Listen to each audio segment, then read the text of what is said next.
Holy schmoly. Broken all kinds of YouTube. No, don't do it during the live stream rules right there.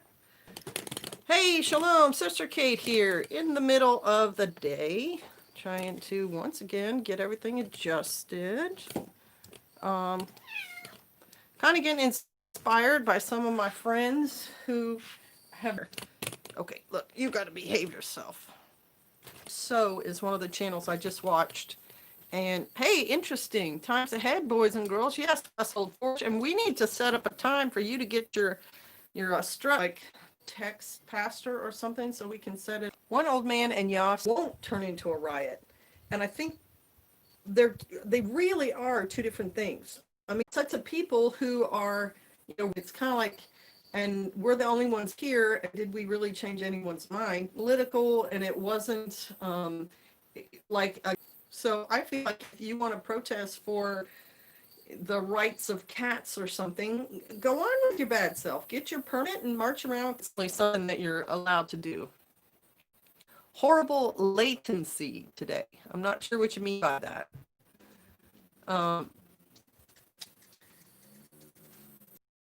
Watch the video and see photos that have been posted of this particular shooting that went on in Kenosha.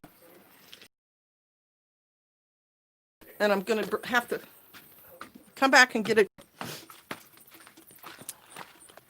because I've got my drink in my one hand, and I'm going to put that down, and then I'll get the chair, and I'll put that down, and then I'll sit down, and maybe you guys will be able to see me and hear me better. I like sitting on my porch just because it's under cover, and I'm not going to get rained on there. I guess I could do it right over here. I'll use a rock. Good afternoon, Northwest Arkansas Prepper. Shalom, Andrew Stanek. Oh yeah, when you're out here, because it's in the sun, your phone, you know how it is, like you can't see your phone. All right, so there, I've put that down. Let me go back and get the chair. That's a lot better, Aid says. Yeah, I think there's something going on with our house, which is, kind of slightly suspicious. I mean, is the gutter? Is it the doorway? Is it the solar? What's going on there? I forgot the chair with the tray.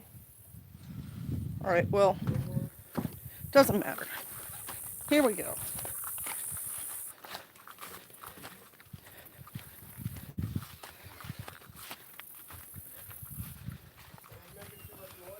No, there was bad reception by the house. They said it's a lot better out here. Where are you guys off to? Wow. Pretty cool. Are y'all watching the Millennial Man's channel these days? Oh, it does have a tray on it. Look, my very special chair has a tray there.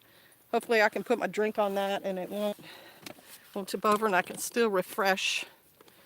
Okay, so this is going to have to be a little bit different because we're outside and the ground is at a different level than the porch. There. Can y'all see me now? Is that better? A lot better. Mad Celt, shalom. Hey man, what's your latest project? Because I know you're never sitting around just twiddling your thumbs. Let me get a drink. Regather my thoughts. Thanks for sharing. Yes, we know already. Okay. I do like to hear what you all have to say about things, so don't just let me talk and you guys don't say anything. Ugh. Hate how my hair looks. Better, yes. Okay, so the guy in the Kenosha canning milk, you're not allowed to do that, I've heard. And yet there's evaporated milk and goat's milk in the store, so somehow you can can milk. The Kenosha guy, the one I saw, because there's more than one shooting, he is carrying his rifle. He's in a crowd, and for whatever reason, the crowd starts to go after him. I don't know if he mouthed off. I don't know if, he was doing something prior to that.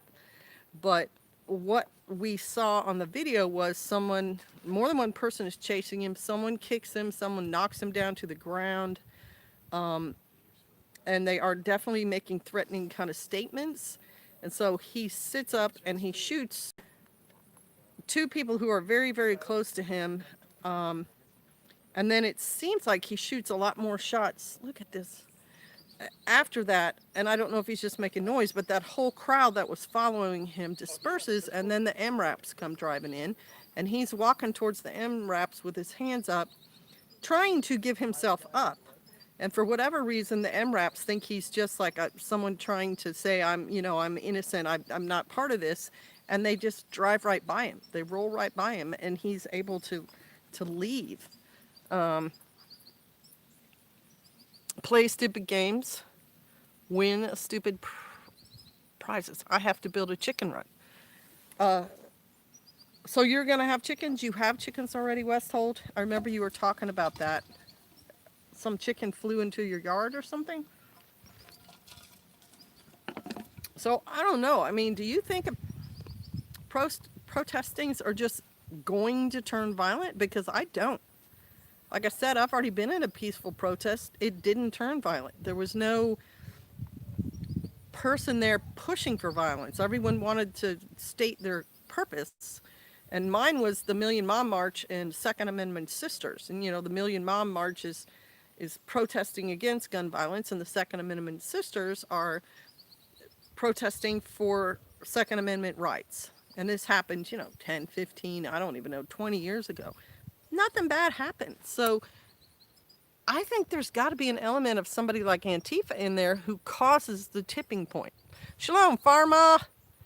Just the one staying in the yard. I mentioned that to a buddy and he offered up a couple more. Well, good for you. You're going to have a source of eggs. I think it's wonderful that you're getting chickens. I think everybody should have chickens. I got 2 fresh eggs yesterday. There's just nothing like it. And this lady Pharma, she has chickens and ducks, and she's incubates chicks and everything. Tonight is going to be bloody, I think, up there. Right? I mean, once blood is spilled, some people get really enraged and crazed by that and want more. I think there is an element that is causing violence. Those that are on the fence, seeing no repercussions, will join in. I do too. I think it's probably Antifa. And they go to the peaceful protest, and the peaceful protesters do their protesting, and then once darkness falls, I think the Antifa people start ramping it up. I think they start throwing stuff, they start setting stuff on fire, and then there's just, a natural rolling going. But it has to be fed. If one person sets something on fire and everybody goes home, that's the end of the riot. They can only keep going and going and going if more people are there feeding that.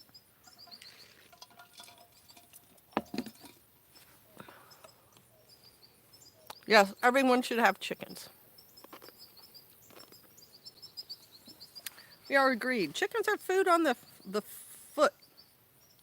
They look like little dinosaurs. They eat bugs. They'll eat anything you give them, all sorts of leftovers. I want you to see what I keep looking at over here. It's that stinking little kitten that my daughter foisted on me. Mob mentality, exactly, Westhold. There's a mob mentality, adrenaline, and so on. And people can be very unhappy not having anything to do with whatever your protest was about. They may be very, very adamant about Black Lives Matter, or it may be something completely unrelated. Like, maybe they had a family fight, or their girlfriend insulted them, or whatever, and they just want to let some steam off.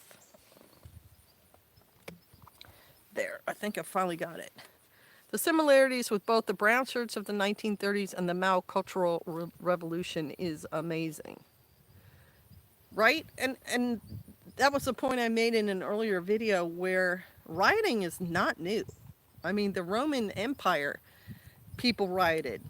They had riots over the lack of bread. They had riots over, you're at war too long.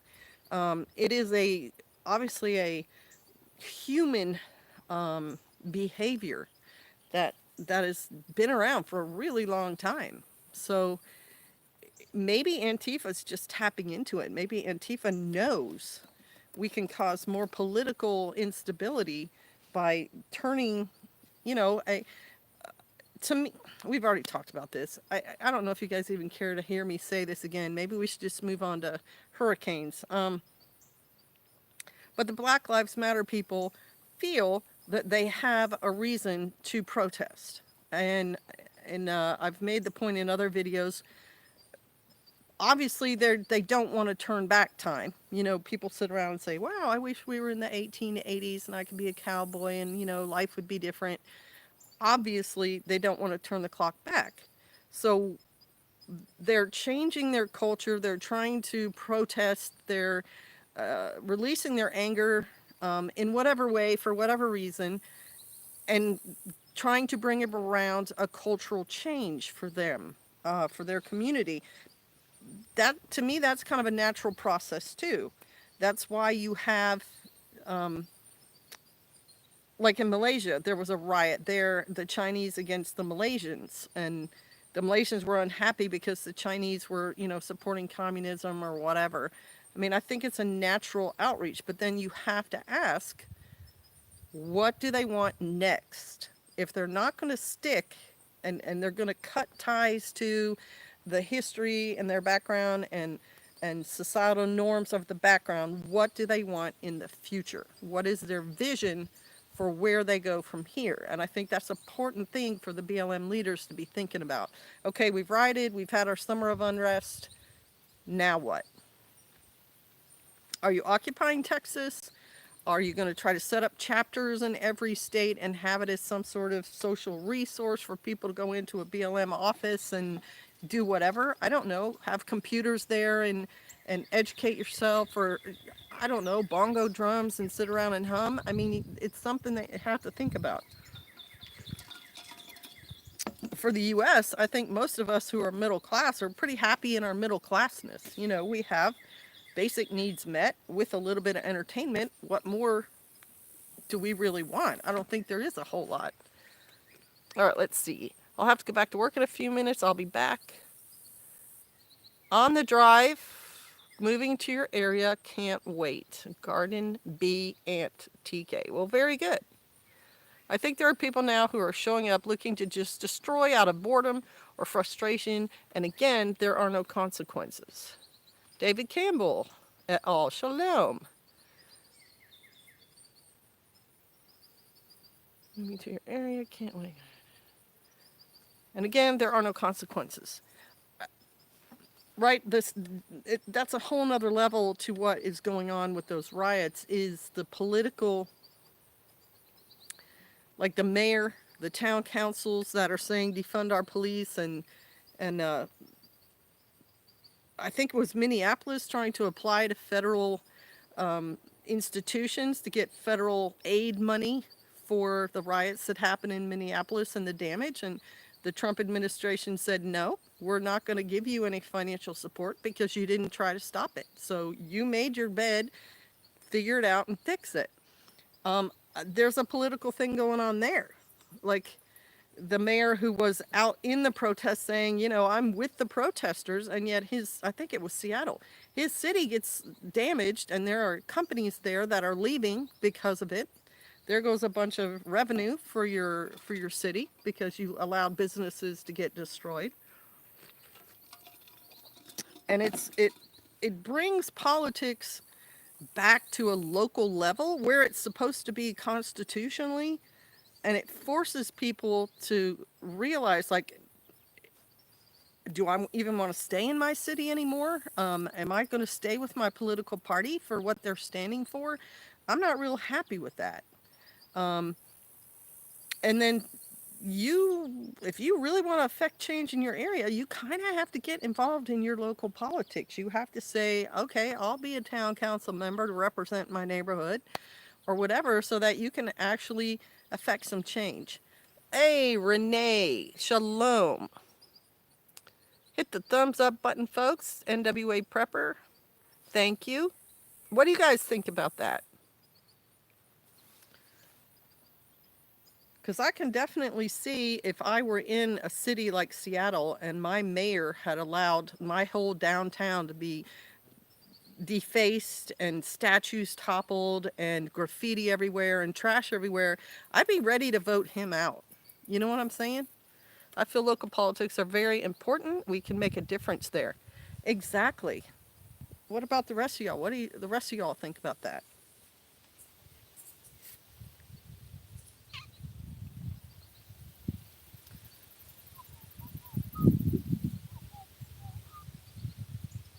Hey, crazy Canuck.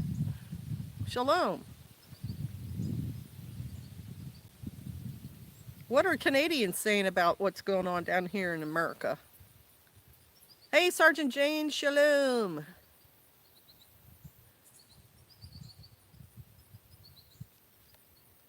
What do y'all think about it? What would you be doing? How would you react if there were these protests in your town? Our government right now is so corrupt, it isn't funny. Oh, that's sad. I always want to think it's Canada being like dull but nice. Hey, Rick Ballard, shalom. Um, we were just talking about the riots. We can't stop it, only slow it down. It is written. No way I would get into politics other than voting, and I'm not convinced that does any good. Too many have their head in the sand, right? And so when you have your head in the sand, like I can actually say, because we were military and we moved around, we didn't usually get involved in local politics. What happened on the federal level affected us more. And so in my mindset, I was okay just watching federal politics. Like, okay, whatever's happening up at the government level, I'm fine with it.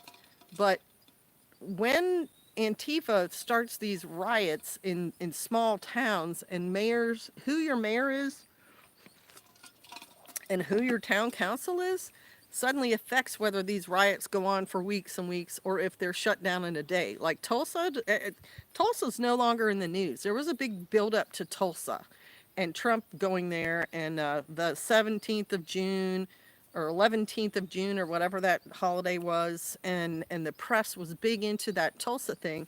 And we know a local Tulsa police officer, and they were super ready for protesters happening, like super ready. Had all kinds of non-lethal, uh, what do you call it, beanbag shotguns and pellet rifles and things to help quell rioting in Tulsa.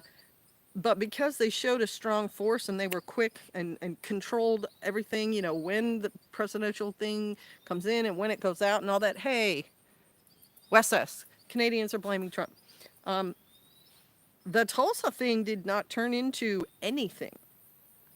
Like once Trump spoke and his party leaves, the police pretty much told everybody, all right, you're leaving now and this is the way you're going. And they left. There was no writing. There was nothing. If I was a Tulsa resident, I'd be like, I like my town council. I like how they're using our police force. I like the fact we had no rioting or damage in our city. I'm voting these guys in again. But if I was in Seattle and maybe I live in an apartment near the CHOP, and now I've got to walk by those people every single day, and they're not paying rent, and I am, and they're not paying for utilities, and I am, and they're just wandering around graffitiing and destroying, I'd be super mad. I'd be voting those people out next election. I'd probably even go to a town council meeting and voice my displeasure.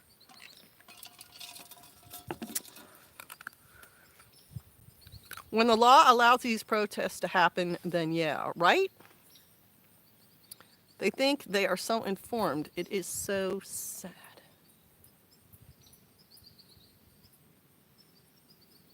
Canadians are used to giving power to the government. Well, and Wes brings up a really good point in that a lot of people are blaming Trump in a big general way. Trump caused the virus. Trump caused the economy to shut down. Why isn't Trump putting a shutdown across our nation to stop virus cases growing? Why isn't Trump bailing everybody out? And even our own citizens are ignorant of the fact that the way our country works, Trump is not supposed to be like a dictator. He's not supposed to be able to shut down the whole country. He is not supposed to be coming to your little town and bailing you out with federal money. Like, that's not how our government works. Our government works the way it's being worked right now, where your local town leadership has power over what's happening in your town, and then your county has power over what's happening in your county, and then your state has control of what's happening in your state. And FedGov only interacts with state when they want money, when they want troops to help secure peace, uh, um, common defense, and one other thing, and like help with the roads. That's it. Like, the FedGov is not supposed to be all down in state business the way our government runs. And a lot of Americans don't even know it. The press doesn't know it. Twidiots don't know it. And so it's causing a perception in people who are younger, who don't study this stuff, that Trump is supposed to be the answer to everything in their life, and he's not. We're supposed to be the answer to everything in our life. We're supposed to handle this on a local level. We as citizens are supposed to be handling our business. Federal infrastructure trying to convince hubby to move out west. Crazy Canuck. Out where you're probably near, not as near to stuff. So, on that note, I'm going to switch to hurricanes, unless y'all have anything else to say about that. Excuse me, my people perish for lack of knowledge. That's exactly right, Ezekiel's Valley.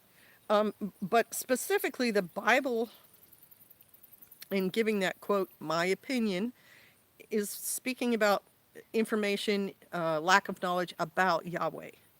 To follow him correctly, you need to be able to know his word. You have to have it for yourself so you can read it. You can't base your faith on somebody said this, somebody said that. I'm seeing lately, and again, I'm going to get to hurricanes, so don't get me wrong there. I'm seeing lately where the Christian idea that the Bible concepts somehow affect governmental things in the secular world is not true. And specifically, it's Romans, I think it's 14, where it says, your leaders, you should pray for your leaders and follow your leaders and so on. It's not talking about Caesar. It's not talking about your secular leaders at all. It's talking about your church leaders, your biblical leaders. Pray for those people who are looking out for your souls, who are trying to nurture your belief in Yahweh and help you along your way. Those are the leaders you pray for. I'm not saying you can't pray for Trump or Trudeau or anybody. You certainly can pray for that person if you want to. But the Bible is for biblical people, for biblical believers, and everything in it is for those people. It's not for some Buddhist out in India to follow. If you follow it, then you are a follower of God. But if you don't, then you're not. It's more that. There's a division there. And you will perish for lack of knowledge in a general way. That's just a wisdom too. Like, you need to be smarter. People who go through life just, la la la, I'll just see what happens. I don't understand taxes. I'm not going to read about them. I'm not going to pay them and whatever. You know what I mean? Like, you have to be smart. Shalom, JS Badger. I can't get away from you two. Well, do you want to get away from us? The Smith-Mund Act needs to be restored to its previous state. No more propaganda. First Amendment rights, though, right? How does it mesh with First Amendment rights?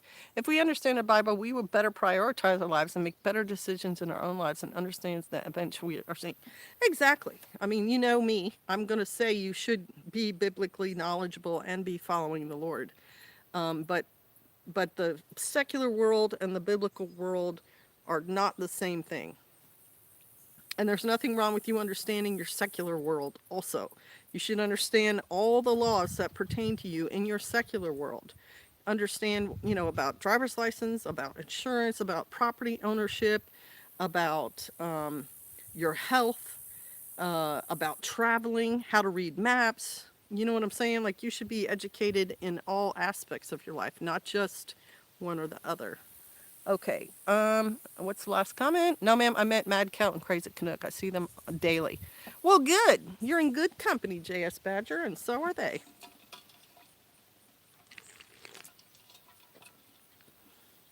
All right, let's go on to this hurricane because that kind of touched on something I was saying about your government should be local, your view should be local first.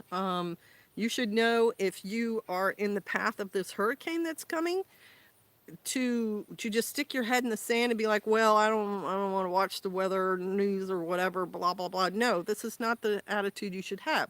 And a really good example of that is on the Reap What You Sow channel. It's Jerry Ath is the lady's name, and Todd is her husband, and they live in Louisiana. They are Christian, and they live rurally. They were talking about being at the end of their power line in their latest video. It was a live stream first. Renee, okay.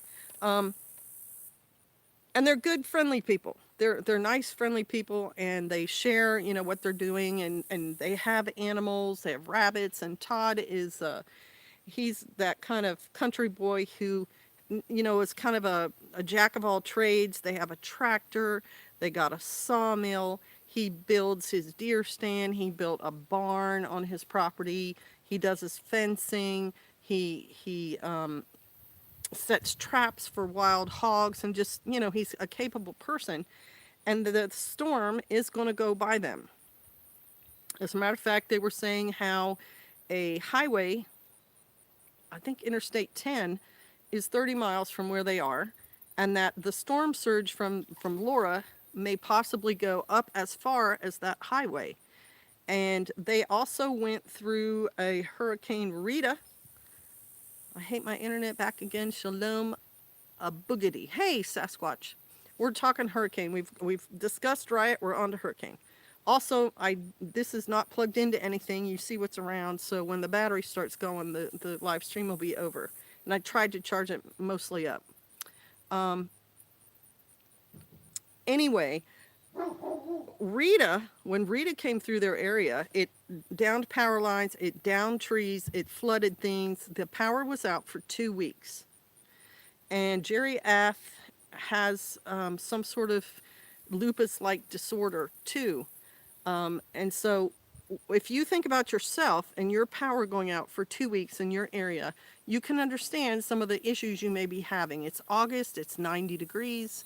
If you have freezers full of food, if your refrigerator is full of food, you have to figure out a way to either can all of that stuff, dehydrate all of that stuff, or have some sort of alternate power source to keep your refrigerator and your freezer going.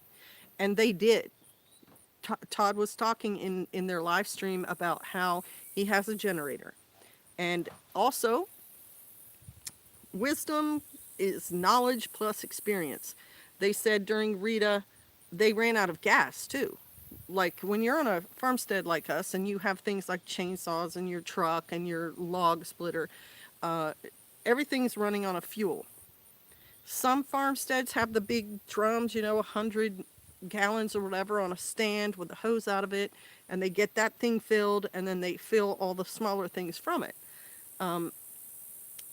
Some people just fill up the machine, and then that's all they have, and then when they need more gasoline, they go into town, right? Well, Todd said that during Rita, when the power was out for 2 weeks, the gas was gone too. They had no gasoline, and with no power, the gasoline stations in their area can't pump gas. So if you need to drive to town or something like that, and you've let your car go down to almost empty, and you can't get gas for a week, you can see where that's going to cause problems. And so Todd said that, for this iteration, he had gasoline stored. He has a generator for his mom's house. He has a generator for their house. He will start that up when the power goes out. And they said, guaranteed it's going to go out with 90-mile-an-hour winds. It's going to knock power poles down. It's going to, it's going to disturb the lines. And so they're prepared. They are ready for the power lines to be down and the gasoline to be in shortage and they're going to use their generator to provide the power to keep their refrigerator and their freezer going. And I was super impressed by that. They're not just kind of sitting there twiddling their thumbs. Now, they had concerns. On their property, they had a barn that he did just build that's metal. And as you guys have seen in videos and stuff, metal buildings are not as strong as fully, built wooden structures. And so they were concerned that that metal building might have the walls ripped off. And who I listened to while packing facts. Okie Storm Chaser, you funny. I have a battery ordered. I've had batteries in the past, and they've worked really well, but inevitably somebody I know says, oh, I need a battery, and I'm like, here, take mine. And then so anyway, they are prepared. They went through a bad storm in their area. They had to put up with the shortages and the unthawing things and cooking. How are you going to cook? If you have electric range, what are you going to cook on? And Todd immediately said, we'll just cook outside. I'm sure they've probably got one of those turkey fryer, baster, propane powered things that we have, or you can use your what am I trying to say? Charcoal grill. As long as you have charcoal or a rocket stove or something, you can cook outside when it's 90. If you've thought ahead, if you have a grill, if you have the things you need for when these kind of storms come. That's why I have a sickle horizontal rotary motor. My fuel is what I eat, but I certainly understand what you're saying. So glad I didn't miss you. Shalom, Sister Kate. Hey, lamp keeper. You just missed my kitty cat. She was trying to get up in my lap. Ma'am, yes, ma'am. Okay. God bless you, Sister Kate and Pastor Joe. Well, thank you, Brian Morlock. Bless you. The wind has already picked up around here, and the clouds have rolled in a little east of Mountain Home. You can see the clouds are rolling in here, too. 90 outside? I wish. You say you wish, Crazy Canuck. I'm telling you. That video I shot yesterday, I was literally sweating during the video, like having to wipe. It's probably good for your skin, but I don't like it. Have any of you been through a hurricane before? I'm just waiting for C-103 to roll in. Squatch, I hope he comes. I always like hearing from him. His bridge is still up from when you guys came, and I still have the knife he gave me, and I use it pretty regularly. So that was a nice visit for us. And I'm not just saying, like, just because you guys gave us stuff, the visit was good, but the visit was good, and you gave us stuff, and those things are still rolling and rocking. Here, lamp keeper, here you go. There she is, purring away. We're having a fall. Let me see this. He should be here in about 10 minutes. The hubby is in Dallas trying to get out of Dodge before it gets worse. Lamp keeper, and I pray that he gets out. I do. I pray everyone who's in the path of the storm moves out of the way. Thank you, Squatch. Amanda, we are having a fall preview day, 61 degrees, a good baking day. It sure is. I've done 0 baking this summer. Even though I have a solar oven, it's just, we siesta from 1 to 3. It's too hot. But once it starts cooling down, I'm going to fire that big oven up, and I am going to bake me some bread. Yes, I am. And I'm going to bake some chicken and stuff. It's almost like we have the summer diet and then the winter diet, and it's different. I'm looking forward to the rain. We need it here in Mountain View. Hang on, Ezekiel's Valley. Do I know you? Are you a brother that I've met before? If you are, welcome to the live stream. I miss you guys.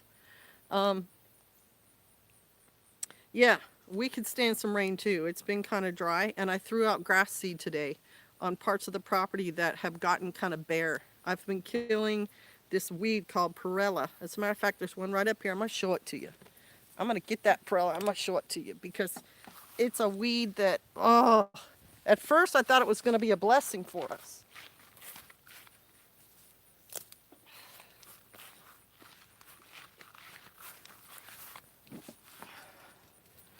All right. That's one advantage of being outside for the live stream. Yes, Jamie. Oh, man, brother. I miss you guys. Brother Jamie, you're awesome. Unfortunately, the sugar cane didn't make it, and that's my fault. I didn't do it right.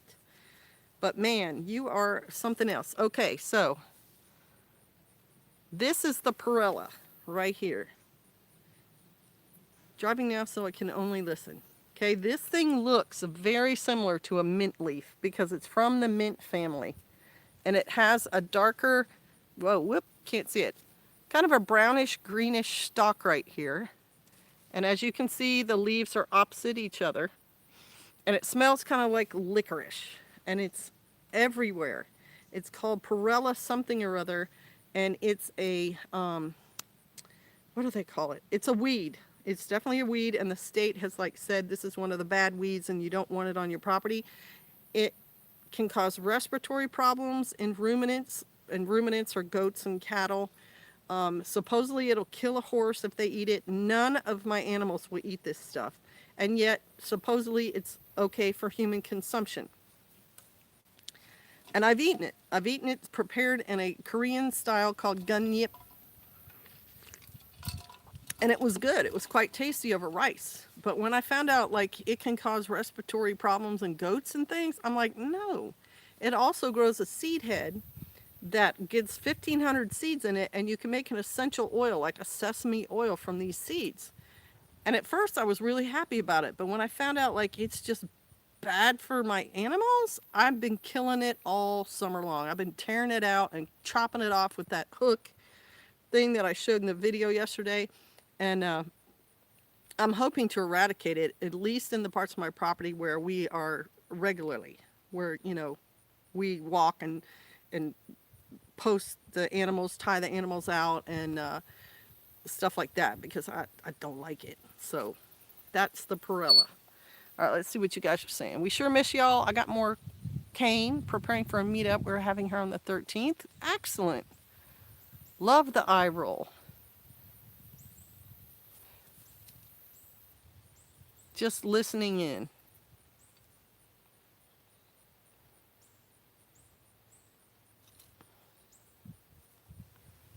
Aid, what are they saying about these crazy riots here in America lately?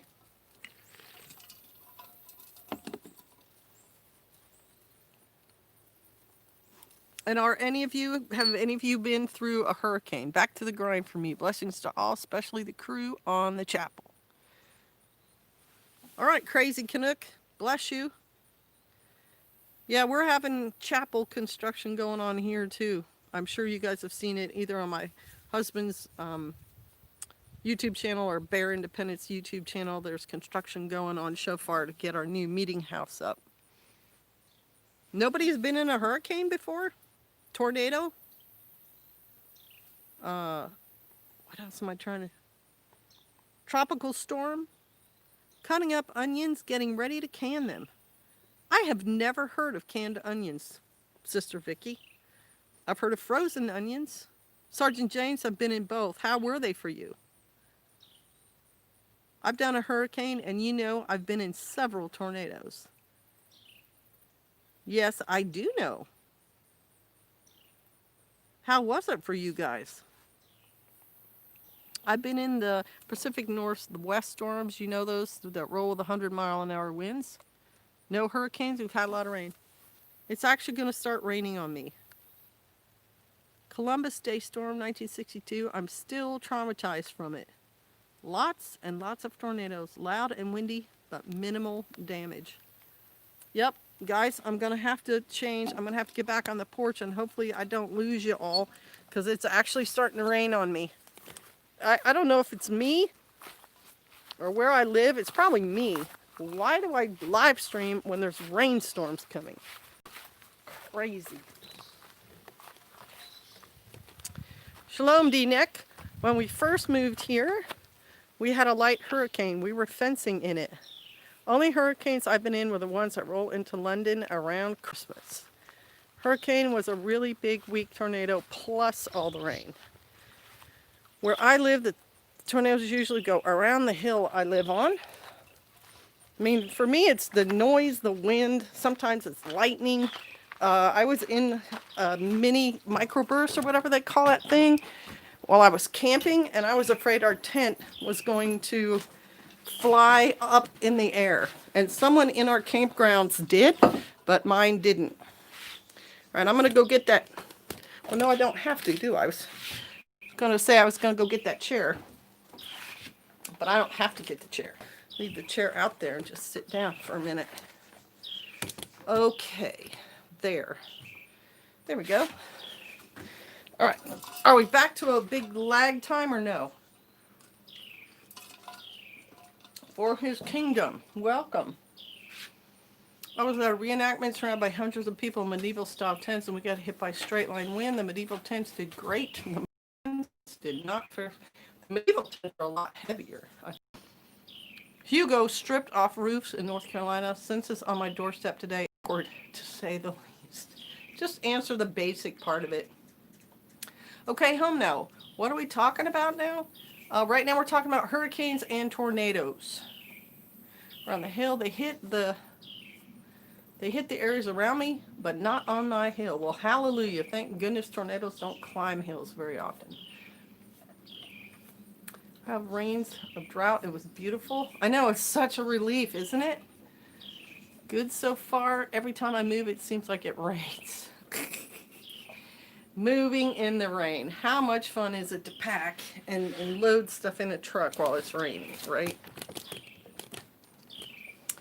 So, if we recap 2020, let's not forget, see, I didn't put it in the title, but there's huge fires going on in the west part of our country, in California. Huge fires, which is a pretty common thing. Excuse me, but, excuse me, oh goodness.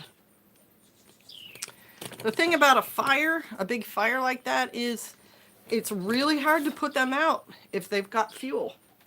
And when you have huge dry forests, those fires are really, really hard to stop. Cut them, saute them, can at 11 pounds pressure for 70 minutes, half pints. Hurricanes are impatient and tornadoes are angry. What else do you need to know? You need to be prepared for them. I absolutely believe that, and that's why I brought up Reap What You Sow, because Todd and Jerry are prepared. They know their area. They know they have a very good chance of the storm surge coming close to them. They know their power is probably going to go out, and they've taken steps. They have generators. They have extra fuel. He has tools. He can, he's got a tractor. He can help clear trees out of roads. He can help cut limbs. He said in Rita there were 90-mile-an-hour winds, and he was up on his roof tacking down the tin roof panels. So it's not unusual to have tornadoes and hurricanes. There's even a tornado season in America. But it is unusual if you're in a path of one and you don't get ready for it. And something else that we see on the news when a storm is coming through a certain area, people have 3/4 inch marine grade plywood that they tack over their windows so things flying through the air don't break in their windows. And some people have storm shelters. Some people have storm shelters because they know they're in that area. Out here in the Midwest, almost every house has a storm shelter, especially if they're a little bit older. Because ain't no way you're going to hang on to a tree while a 100-mile-an-hour wind tries to pull you. Got to get back to work. Thank you for the midday blessings. You're welcome, NWA Prepper. I hope you guys are doing okay. We're praying for you. Let's see. I watched a tornado from behind a small thunderstorm last week. It never met the ground, but it was pretty. Yeah, they're pretty awesome to watch. They don't allow prescribed burning in California. Okay. Most damage from storms is from the debris.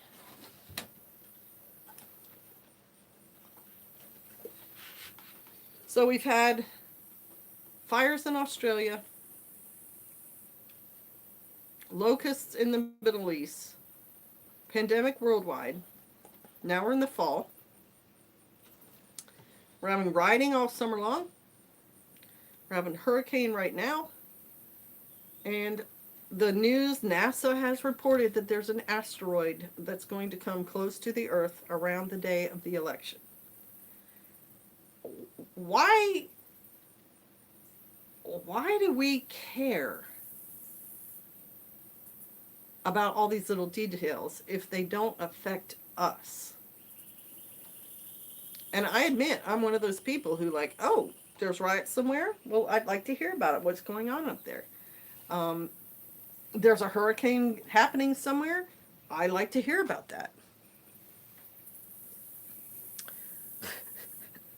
We need is a return of the Rajneeshis, right? There's another name for, like the jinn out in the desert. I think we're talking about the same thing. There's some kind of weird spiritual alien entities. Fear equals control. Guy walks into a bar and orders a Corona and 2 hurricanes. Bartender replied, that'll be $20.20. That's funny. Good joke. For me, it's intellectual curiosity, but it's also to learn lessons, quite frankly. To look at causes and effects. If there's rioting in your city, what are causes and effects? Did you have a weird political thing happen? Was there, some incident like a Breonna Taylor gets shot sort of thing going on? Did your town, like Flint, Michigan, have a bad water system that the locals weren't paying attention to? Oh, those guys. Okay, yes, okay. Sasquatch, I know what you're talking about now. And now would be a really good time for somebody to try that because things are so unstable. And you could probably get a following of people who are looking for some purpose when everything's so unstable. We were just talking about Flint. You've got so if we go from the Breonna Taylor thing to the Flint, Michigan thing, and by the way, there was a lawsuit settled. Flint, Michigan owes $500 million to the people who brought the lawsuit against them for the bad water. And then there is the Beirut explosion. And when that went off, Pastor watched the videos of every angle of that explosion because it looked like a mini nuclear. One that totaled Halifax. That was intense. Exactly. Because stuff like that's going to cause repercussions. It's going to cause unrest. It's going to cause societal change when there's some sort of disaster or incident. But just imagine if you were a Beirut citizen and you experienced that explosion and half of your capital city is now destroyed and 5,000 of your fellow citizens are wounded and 200 of them are dead. And you find out that your government knew about it and that these explosives were just sitting in that warehouse for years and years and nobody did anything about it. And then, the way life happens, somebody sets it off and it explodes. I mean, can you imagine the protests and the polls and just all that kind of stuff that would happen if that were here? I mean, even the citizens there are really unhappy and stuff, but I mean, Americans are so privileged and we have all the rights and we could just blow that up into a, pun intended, a big political deal. So that's why I personally, you guys haven't really answered. You should answer why you find these things interesting. I look for cause and effect. I look for, if A happens, then what do I expect B to happen? And that makes my prepping a little bit easier to figure out. Let's see what we've got. But the Greensboro rioters vandalized the Civil Rights Museum. They know the big one with the Woolworth counter. Oh my gosh. And you would think, right? If you're for BLM, you would not do that. We have obtained a C-103. Welcome, C-103. I grew up in Tornado Alley. We went into the cellar 2 or 3 times a year. We kept water, food, and oil lamps down there.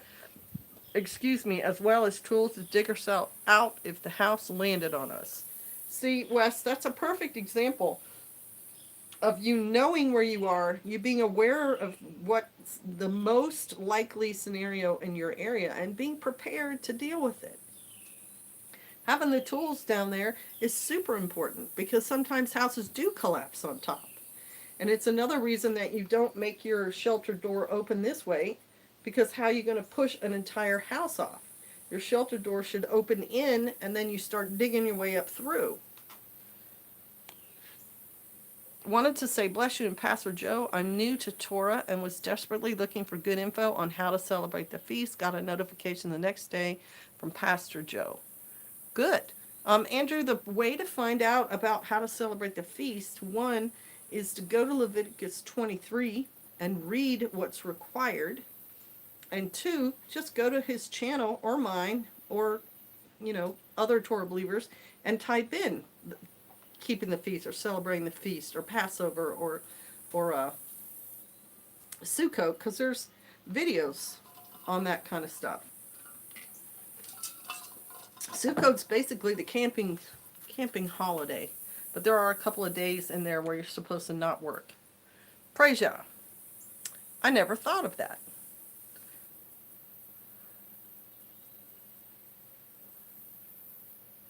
So why do you guys even, I'm assuming that you do like to look at news stories and stuff. And Aid, are you still here? Did you answer the question about what do the British think about these riots in America right now? And how's the service? Can you guys hear me and see me and everything? Is there a lag? It rained on me and then it stopped, so I could go back out there. Gonna wait for your answer.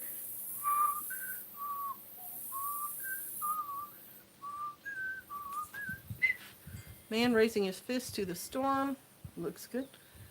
While standing in the cellar door and screaming at it, he was struck by lightning and fell dead at her feet. Gotta be careful. No lag. Audio and video is great. Thank you, Sergeant James. Looking fine now. Good. Looks good. Good. One of the better ones I've tuned into. Well, thank you. Thank you very much. So, if you guys don't have any more comments on why you watch news stuff or hurricane experiences, I wasn't a typhoon when I was a kid. I wasn't a typhoon. I was in the Philippines and a typhoon happened and it flooded the city, Manila. I was living in Manila. It flooded the city streets, took power out, ripped the roof off of people's houses. A board crashed through my bedroom window, but I wasn't sleeping there. I was sleeping in the lower part of the house because my mom had us all in the bathroom down in there. And my mom had to make do after that for a couple of days until they got everything back to normal. And it was a pretty scary experience. Needless to say, I do not cuss at the weather anymore. Yeah, I don't either. I rode out a hurricane on an offshore production platform. That was fun. I'd be terrified I was going to go in the water and get eaten by sharks. Wow, I'm late, yodel, and shalom all. Shalom. It was a bad gardening year except for tomatoes in central North Carolina, high humidity and mold. Okay, I'll run with that. Our gardening year was pretty good in that probably up until almost July we had greens in the garden, which I enjoy. I did notice and started to take action. The area of my garden that had the mustard in it should be growing mustard again, and the weeds had completely taken that over. So I went out there and I pulled a bunch of the weeds and I got some more black plastic and I'm laying it down in places where I don't want the weeds to grow up really large. We do have some tomatoes. I don't have enough all ripe at one time to can them all. So I'm actually thinking I may freeze some. Not that I have a lot of freezer room, but It would at least keep them from going bad. And I am glad that I have some tomatoes. Uh, that butterfly netting, I said this in the video yesterday, the butterfly netting that somebody recommended that I buy is doing a really nice job for my Brussels sprouts. And so I'm hoping once the weather turns that those Brussels sprouts will keep growing. And they're still putting out sprouts now, but they're very distressed. So I'm hoping once the bugs are down and it cools down, they'll continue. Same with my cabbages. And I did save some seed from my mustard plants. So once that area of the garden, the weeds have died back, and I may cover it with black plastic too to kill it down, I'll replant that mustard. And I plan on replanting kale. Learning to spot bad weather building before you see the clouds is kind of important. And it helps you for your mental state too. If you go to a storm spotter kind of class, you'll be able to tell if a cloud is something you should get really concerned about or not. And that helped me a lot. I took a storm chaser class or storm spotter class when we lived in Kansas. And that really calmed my nerves. Because I was spooking at just any storm. Because like I said, we were in a microburst storm in a tent camping, and the noise and the rain and the lightning flashing every 5 seconds, and the tent, was like basically going from this to pew, pew, terrified me. I thought we were all going to be sucked up in the air and killed. So there was a time there I was really nervous about all that, but then after I can go out and see the clouds and be like, yeah, they don't look like they're going to form up to anything. It makes me a lot calmer about the whole situation. I've never seen a year that cucumbers and squash wouldn't flourish until this year. Yeah, in your area too, probably, because of the heat and your nice sandy soil. For whatever reason, in this area, the yellow squash was off the chain. My neighbor had it and was giving it away. Some saint that I know who lives nearby was driving on a road, and people had squash and zucchini on a table in their front yard with a sign "free" under it. I don't even try to grow squash out here because the squash bugs are so bad. But I couldn't resist buying a plant recently because they were cheap, and I planted them at the Abba Cottage, and that plant has actually gotten big enough and now has the small fruit on it, the small yellow squash fruit. So this was a squashy kind of year in our area, but each year is different. Like, I think a year or two ago, no one here could grow potatoes or tomatoes. The hubby looked for green skies as a tornado indicator. Is that always the case? Green skies is one of the signs. If Oki's Storm Chaser is still listening to the live stream, he can give you more. But there's an anvil cloud. It's a black cloud and it's shaped like an anvil. That's an indicator because the storms usually spin off one end and it's usually up and rain off another end. And also the clouds that are really dark and the underside looks like toes. That's the only way I describe it, just like little bubbles. That's another indicator of a bad storm. Okay, green sky is an indicator of hail, and hail can be one of the things that's going along with a tornado. Our potatoes were about the size of a $50. My potatoes, I planted them right before one of the 2-week long hot dry spells, and they didn't even come up. But then I replanted, and I do have a couple of healthy plants up in the chicken run, which is really good dirt, but it's got to have some rain before anything grows. So I'm, fingers crossed, hoping to get new potatoes off of them. What's the matter, dog? What are you whining about? No, it happens sometimes, but not always. Right. My husband keeps me up to date. Awesome.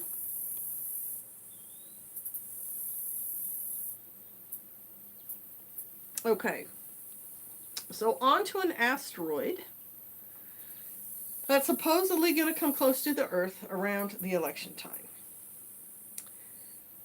Coming close to the Earth is a phrase NASA uses. It could be 250,000 miles away.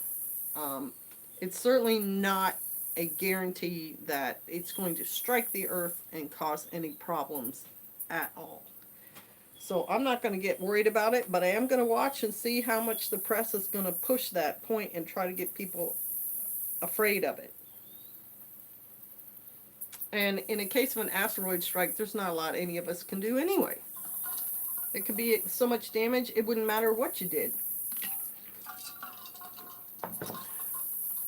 Looked it up, not a chance of damage. It's 6 foot. There are storm spotter classes put on by the Weather Service in late winter, early spring. Strongly encourage everyone to take them. Also online classes. I tend to get heated if I pay too much attention to what is going on. What has my attention most of the time is the human trafficking here in our province. Oh my gosh, that would drive me crazy. But it's a thing. It's a thing, right? And I'm glad there's an international spotlight on it, because hopefully somebody's making a difference in it. But it's definitely a thing. And the people really responsible for a lot of it is the demand. Who's paying big money to, kidnap people and bring them in as sex slaves? That's who really needs to be collared. Have lived in Oklahoma all my life, chased tornado for the last 40 years. All right, RJ. What's the worst one you ever saw, RJ?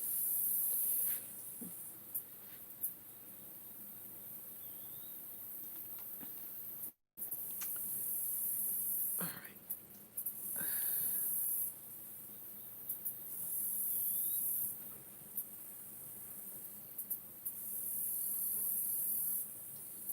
Company is coming. Be blessed, folks. Is that Biddy Boo? Is she coming to visit you? The hubby looks for green skies. Yep, we already talked about that. Okay. Well, folks, I've talked about riots, hurricanes, and asteroids. What else do you guys want to talk about? I don't know how much battery I have left, but I'm willing to discuss any other topics you guys are interested in, or you can ask me questions if you want. Oh, that's bubble wrap. Got bags laying around. Nowhere to really store it, but I figured bubble wrap may come in handy someday. May have to send something in the mail or something, and we had so much more of it, but nowhere to store it. When the Bible talks about fleeing to the mountains, is that literal? And Louis, because of when it talks about fleeing to the mountains, I think yes. It's probably also symbolic, but I think it's also literal. And fleeing to the mountains is usually because there's destruction happening behind you. So I would go with a tentative yes. New subscriber, Purple Moon. What is your number one prepper food item? Okay, so there's 4 of them that my husband has done a big study on, and he highly recommends rice, beans, corns, and wheat. 1, because you can get them in bulk cheaply. 2, because you can store them rather easily. 3, because you can make a lot of different things from them. Wheat, obviously, you grind to make flour. Corn, you can grind to make corn flour. Rice goes with everything. And beans are a source of protein. And you can buy them all dried already. So that's just a real short answer. Hazak, what are you doing? That dog, always eating something. Saving seeds. Curious if you spend a lot of time saving them. This is my first year planting an heirloom garden for this purpose. I have not done a lot of seed saving yet. I think it's a really good skill to have. I think it's a really good thing to practice. Now, Pastor and I both have done some seed saving from things like butternut squash. Excuse me. And I also am a proponent of, well, we've saved our peas. I've saved mustard seeds. Of having plants that will drop seed that will come up the next year. I have at least 4 plants like that I bring with me everywhere so that I don't have to worry about if there's going to be any. Walking onions, the mustard greens, lamb's quarter, and curly dock. I save the seeds from those plants, at least a little bit, and then I replant if I need it. And once they're planted, they will drop more and they will continue to grow because I'm getting older and I'm a lazy gardener. We also have a variety of tomatoes, that little cherry tomatoes that we're doing that every year. And then I put black plastic over the area where they normally are so those seeds didn't germinate. But we've got a cherry tomato that's orange that's now growing in other parts of the property that we're going to do the same thing with. Okay, 2 foster kids must be in public schools. What a nightmare with no Wi-Fi at the house in a rural area. Mrs. Hermit Hill, I think you and I talked about that before. About them having to be in a public school and me saying, just be the best positive influence on them that you can. Okay. AAR of your Shemitah year. Okay, good question. Shemitah year's now been over, 7 months. As far as last year and the garden, because we have those things like blackberries that will come back, it didn't put a super crunch into what we normally get from those plants. The one thing that happened that we could probably, well, I say probably, maybe not, deal with is the weeds that got to also come up and then drop seed, and then we have to deal with those weeds now. Like those Korean sesame that I showed a little bit earlier, because we didn't really do a lot of weeding. They, put down a lot of seed, and there were patches on them this year that I don't remember being as abundant. But as far as for us, it was good for us not to have to deal with the garden for a year because we had a bunch of other stuff going on. And in that way, it was kind of like a blessing. So if you're going to do a Shemitah, I might think about how to put my garden to rest and leave it at rest, where it won't be such a pain in your rear end when you wake it back up, I guess. And I think you're allowed to weed during a Shemitah. You're just not allowed to plant and harvest and everything like that. Okay. Did you see improvements in the soil? Yes, but I also this year have tried to improve the soil. I did add some fertilizer and things like that in the spring.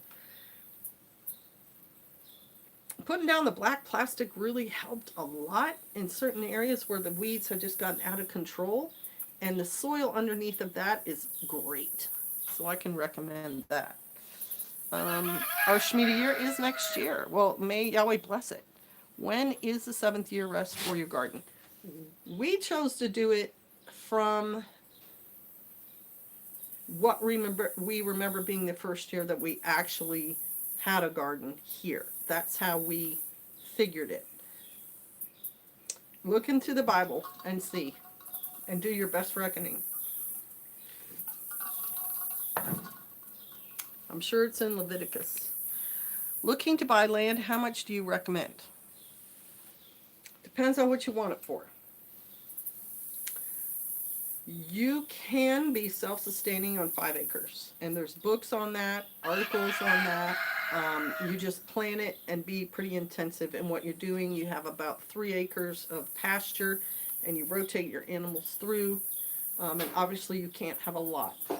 If it's kind of what your goal is. If you want to be a rancher, I'd get 20 acres and run at least, 15 cows on it, and get more if you can. Like, how much can you afford is another really good question. And where you're going to buy and so on. All of that comes into buying land. So it's not a very simple question. And be more specific. I'll answer what I can. How much land can you work should be your first question. And Wessel Forge has a point there. And it also depends on what your land looks like. Our land was absolutely raw, with only rock and trees. And so it's going to require a whole lot more work than if you buy a farm already ready with pastures already fenced and a garden plot that they've already tilled in the years past. It's going to be a lot easier for you than if you just go get raw land, because If you have trees on it like we did, you got to cut all the trees down. If you have rock like we do, you have no soil. You have to compost or bring in soil or whatever. So there's a lot going on there. In Texas, where I am, about 80 acres unless you have a spring. Because where he is in Texas, the soil is very sandy and it's not as productive. And so it's going to require more land to support animals and things like that. Yes, getting older, do not do too much work in Texas, too. Very rocky, right? So you're going to want to look for an already established, hopefully, I mean, try to find it now. Westhold Forge made an observation that in his area, people from the city are not walking out, they're running out to the rural areas, and it's very hard to find rural areas to buy. Because the exodus has already started, with last year, and even for some people sooner, farther. I'm just saying this very confusing. People saw 5 years ago they needed to get out. People saw 7 years ago they needed to get out. And so the exodus started 10 years ago, and people have been moving out and moving out and moving out. And so it's getting harder and harder. But you're going to want to get an already established place then if you're older. You're going to want to find a place that has a house and a field and maybe a pond and fencing and maybe a barn on it, just because it's so much harder when you're older. Bidding wars on homes in the country here. See, and the U.S. is a huge place. There's lots of land here. You just have to decide where you want to go and how much you're willing to spend. Because we have driven past acres and acres and acres of land that has nobody living on it through major sections of the United States. But you got to find them, and they got to be within your budget.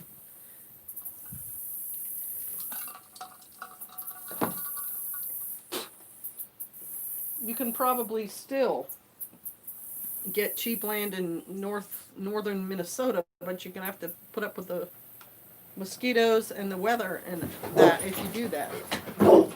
Hey now, whoa. Yep, opsec. It's okay.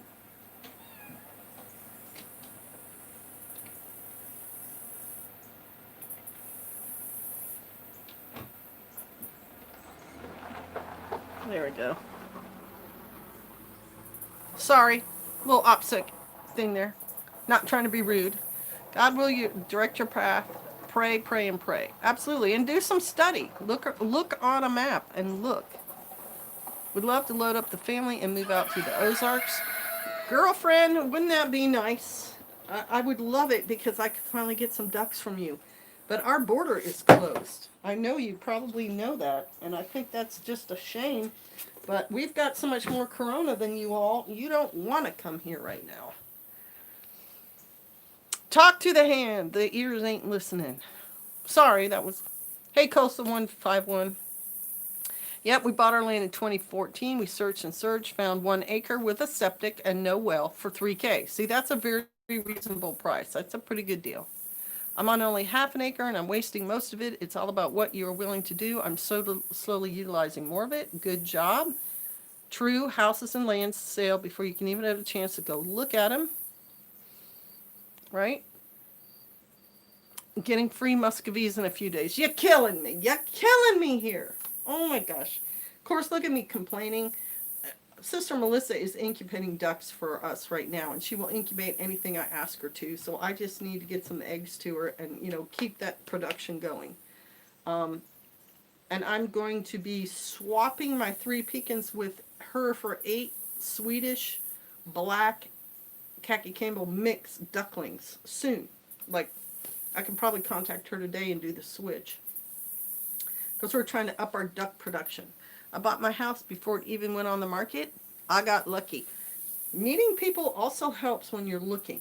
Going to the area you want to move to and talking to things like clerks and the farm co-op guy and the local veterinarian and the local banker and people like that can get you an inn where Zillow and other websites are confusing and hard to work with and so on. So that is a technique to finding a place. And a half acre can be super, super productive. There's a family in LA that only had a quarter of an acre, and they just started vertical.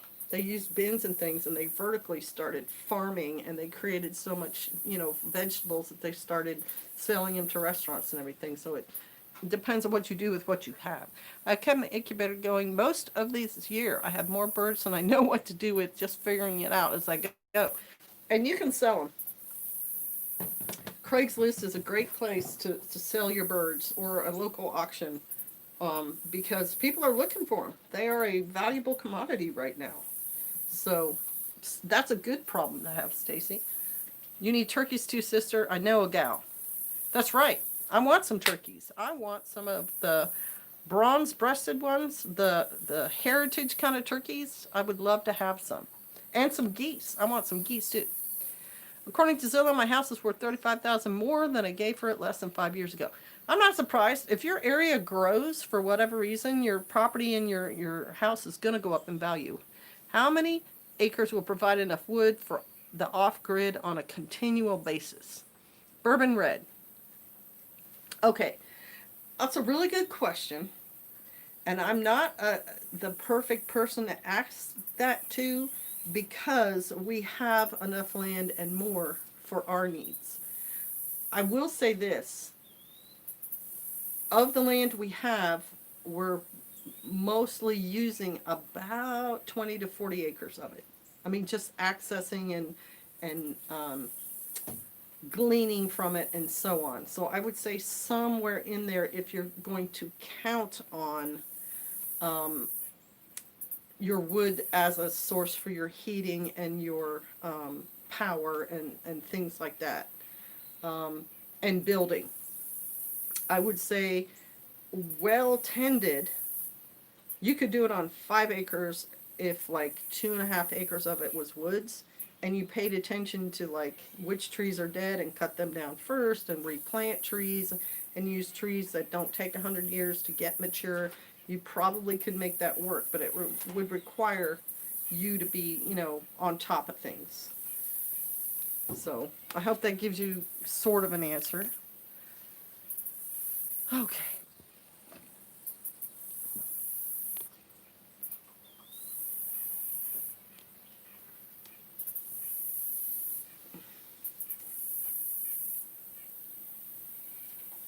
Thank you.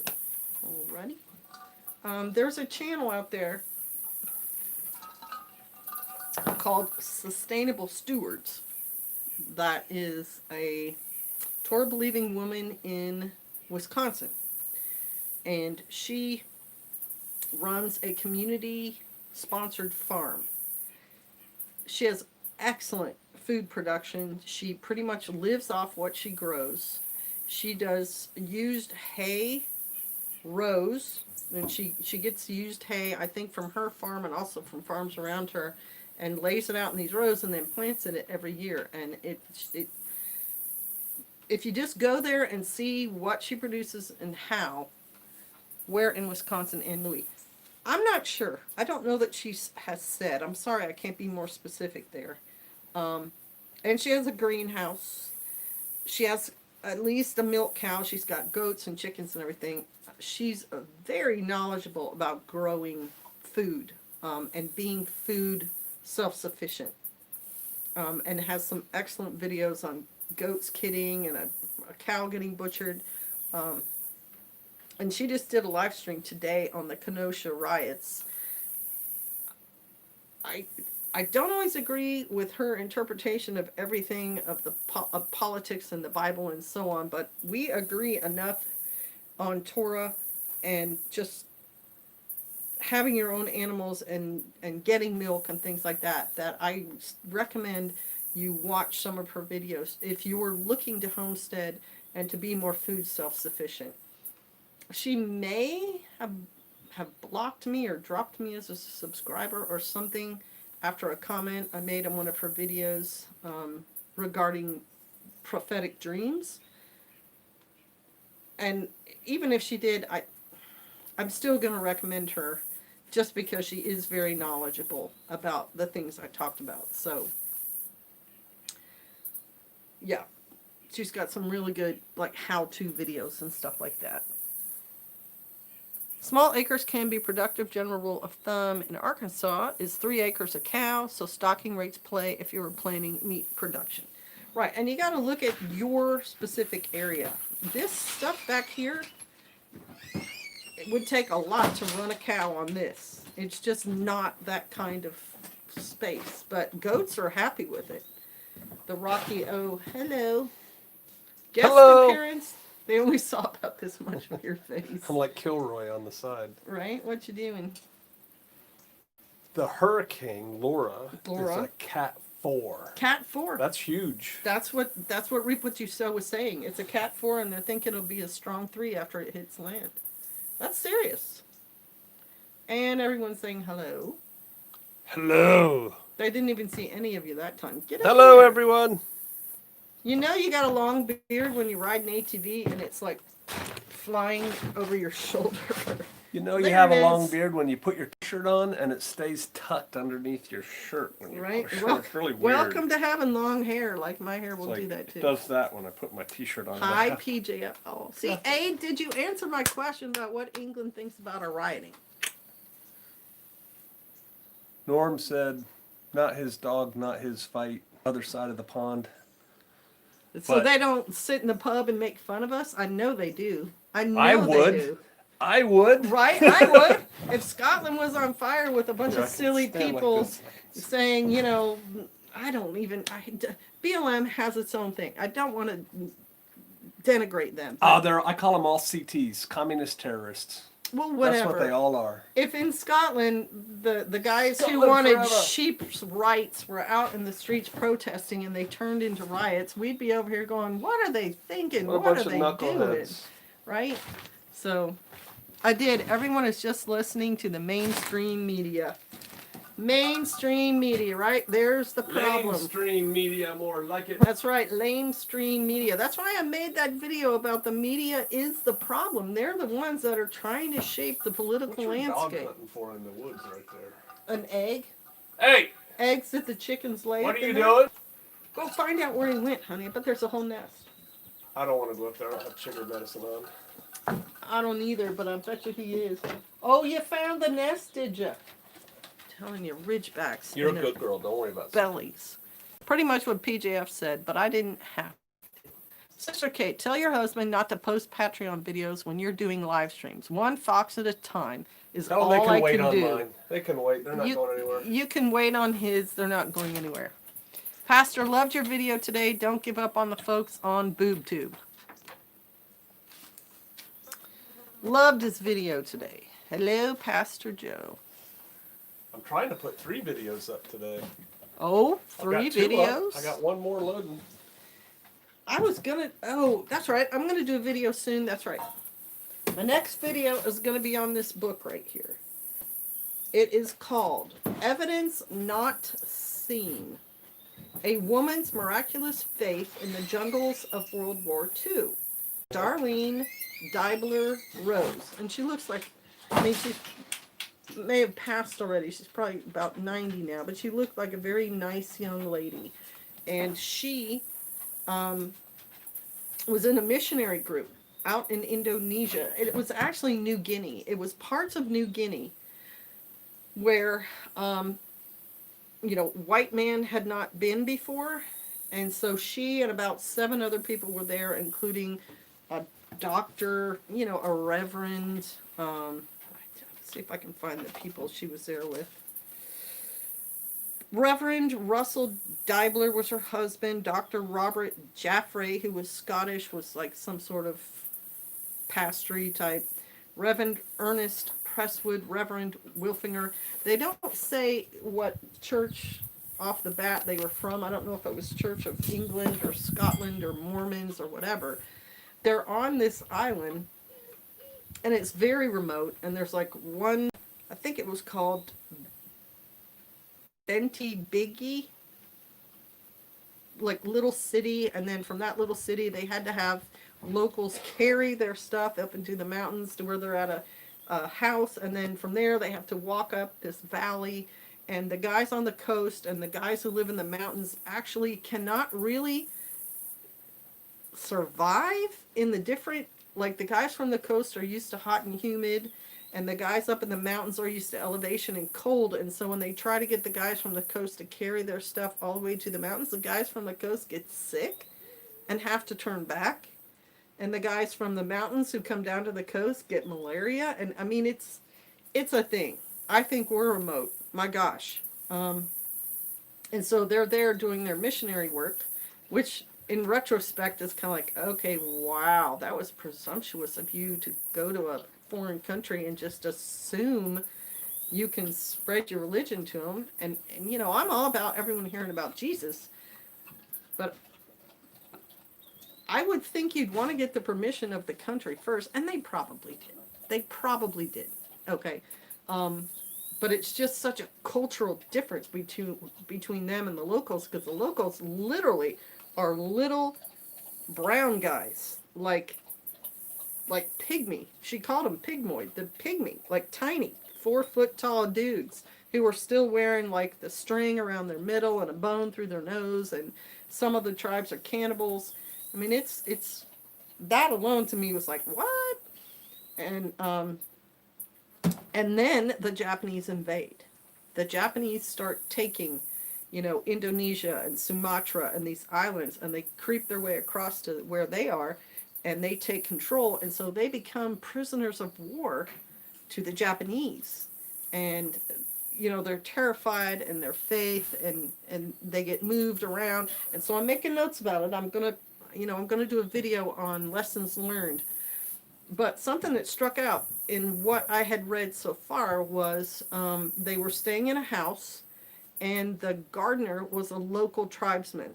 And she characterizes these tribesmen as kind of sneaky and criminal. And so she's sleeping in her bed one night in this house with these other missionaries, and they have rats. They have rats in the South Pacific on the islands and stuff. It's, I won't say a recurring theme, but it's something alluded to in more than one movie. Like the rats would eat the bottom of your feet off and things if you had jungle rot. Anyway, they have rats, and so she and another lady, they have their own way of dealing with them. They like trap them in a certain room in the house that is they can't escape from, and then they beat them to death with brooms. And so it's like 1 a.m, and she hears noises around the house, and she thinks it's the rats. And so she doesn't pay attention to it until she hears a book fall off a shelf. And she's like, rats don't do that. So she gets up and she walks out into the living room of this little wooden house. And there's a man of that tribe.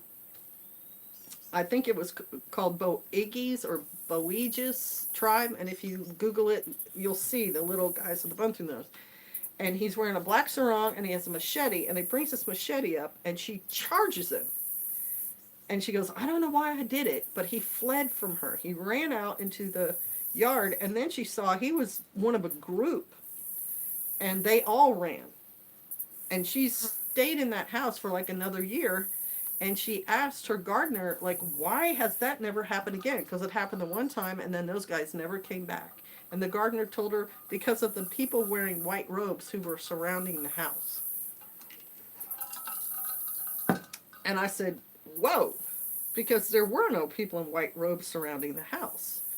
And yet these people saw them. And so to me, it must have been spiritual. It must have been angels. And she said that they're, like the reverend or whatever, had prayed for protection, that, you know, God protect this home while they're in it. And it reminded me so much of the story that my daughter told about a being like that, not allowing a dark being into our house when we were living in it. That, you know, that whole metaphysical part of the Bible and the faith is just like, wow. Because we're talking about native people on the island of New Guinea who had no frame of reference as far as biblical knowledge until these missionaries show up. And so The interesting thing to me would be, what was their spiritual beliefs? What did the Boagis or Boagis believe, and had they had in their pantheon of their beliefs spirits? Had they seen spirits? Did they pray to spirits? Had spirits appeared to them before, and how and why, under what circumstances? But yeah, this is the book I'm reading, and I will be coming out with a video about that pretty soon. Like that fellow went to the remote island off of India to spread the word, and he ended up full of arrows. Exactly, Westhold. The spirit realm was real, had one encounter, and that was enough. Good afternoon, said Kristen Taylor. Lamp Keeper, tell me about it. I'd love to hear about it. Gotta go do the things. Kosa 151, shalom. Small but fierce. Exactly. You don't. And she wasn't very big herself. We use black plastic to sanitize the soil. It kills the good microbes as well as the bad and weeds. It turned to be a bad choice. Now we use mulch to get rid of weeds. Mildred, and it hasn't been bad for me, and the weed seeds are still there, but it took an area of ground about 20 by 20 that was so thick with grass, about 3 feet tall, I couldn't even walk through it, and reduced it down to dirt that's nice and soft. So I like it to just control the weeds. We would truly be shocked to have the veil removed for only a moment.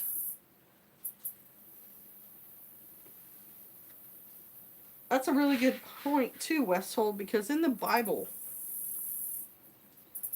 there's a case where an Israelite and another guy are about to fight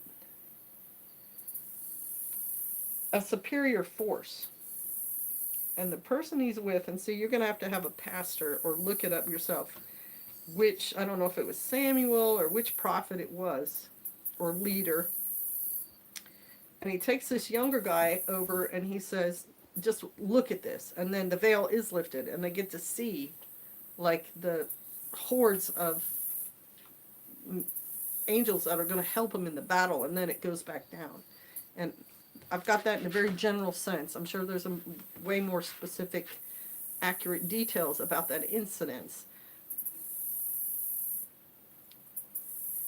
And then Pastor and I had, and I'll tell you this story and then I'm probably going to sign off. It's been an hour and a half and my battery's probably almost dead. We went to visit a community. We had a great time, spiritually filled, around brethren. It was awesome, and they prayed before we left that angels be, around us to protect us. And then we got out on the highway in this little rental car we were in, and we were driving up like a 4 or 6 lane beltway around a city. And I'm just kind of absentmindedly looking out the window, and I see this person coming from the off-ramp, and they come off, and they veer into a lane where a car already is. And so I made some kind of sound to Pastor, and I watched as that car almost hit this car, and then this car veered, and that caused like both of them to do this, and then it caused another car closer to us to start to do that. And I'm like, Pastor, Pastor, Pastor, look out. And so he pulled over into the shoulder, and all those cars like slowed down and came to a stop, and I don't know if any of them actually hit one another or not. And then we were gone. Like, we're going 70 miles an hour. So it all happened in a split second, but I saw it in slow motion. And I was like, hallelujah, hallelujah, they prayed for us, because I feel like an angel stopped the one car from veering into us, and from them hitting each other too and causing a worse crash. Like, they just kind of and then slowed down and stopped. So I mean, the spirit realm, I think it's real. I think we don't understand it, and I think we have to depend on the Holy Spirit to help us with it. I was praying and wanting to banish sin, so I said, Satan, I cut you. Ooh! Oh, I would never say that. I would never say that. No. Even in the Bible, I think it's Michael says Yahweh rebuke you to Satan, because he's not gonna mix it up with him. He's gonna let the Lord handle all that. Alright, so let me see if I can finish this. Woo! Yah forbid. In the name of Jesus. Never got to finish my sentence.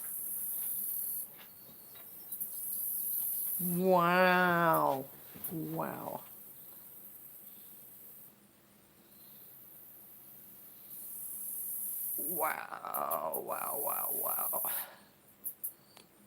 Wow. Yeah. Mm-mm. Mm-mm. Yah forbid. No way, right? You have to depend on Yeshua. That's how you deal with any of that. But yeah, it's not for us to, shouldn't be like this. The adversary is too strong that way.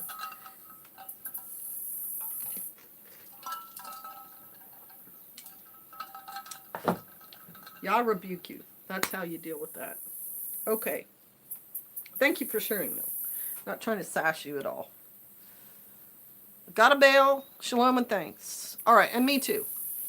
Thanks for showing up, you guys. Yeah, I think the next video is going to be about this book. Anyone in the path of this hurricane, get hunkered down, get ready, be ready for what's happening. Be safe, everybody. Yeah. Bless y'all. Shalom.